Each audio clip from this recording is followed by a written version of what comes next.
Hello, this is Galen Martling, representing Unity Stamp Company.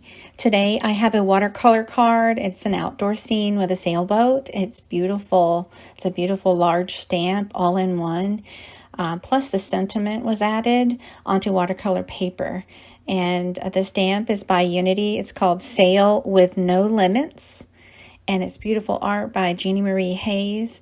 And this was stamped on Ranger watercolor paper. I have watercolor brushes. I am using watercolor using Prima water soluble oil pastels.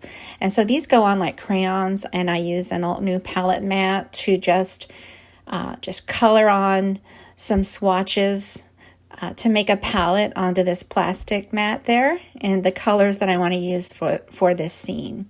So first I use a wet brush just with water. And I'm going to try to get the blues watercolored first. So I place water down in a section, and I go in and wet some of that oil pastel with a brush and bring that color over to where the water is on the watercolor paper. And you see it just blends out easily. It goes from a crayon texture to really a soft watercolor look. And I am choosing a light blue here. I'll go in later and add a darker blue. And I just go in with the water and build on the color. And I'm using a very fine watercolor brush for this. So now I'm going to go ahead and make some wispy lines in the sky with that same blue. But instead of coloring it all in, I'm just going to make it look sort of like there's clouds in the sky by just wisping some blue lines with the brush. And I'll go back and add another layer in a little while. Now I wanted it to be either a sunset or a sunrise. So I'm adding some yellow on the top of those hills in the background. And then I just blend it in with that blue a little bit. Just to make it blend in a little bit more. If you want it darker, you can go in and add more color. If it's too dark, you can take it away with a damp brush, and as long as the watercolor is still wet. And so I decided for this yellow, I'm going to go ahead and add this sail in yellow as well, just to kind of bring out that background color. You know, any colors will do. Any watercolors will do, really. I just wanted to use the oil pastels for today and show you how easy they are to color with. Now I'm heat setting this layer because I want to add some more color. And I didn't want the colors to blend together. So now I'm going to make this boat red. And I intended to make it red in the beginning, but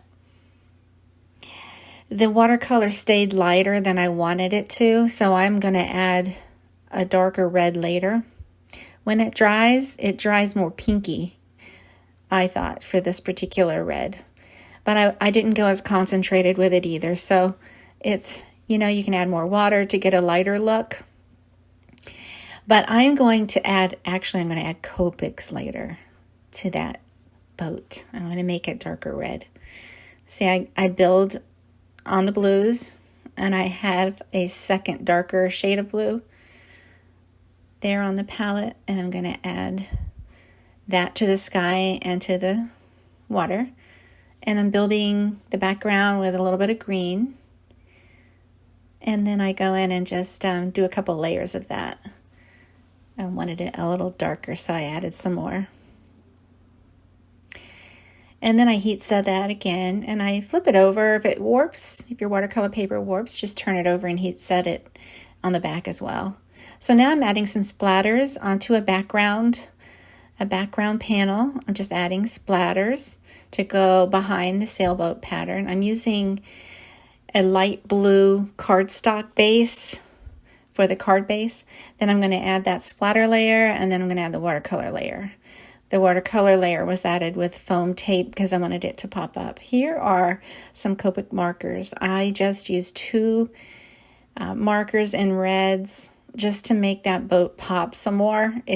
This is an option to do if your watercolor is not dark enough for you. So I wanted it to be a little darker. I really like how it turns out. It's so peaceful.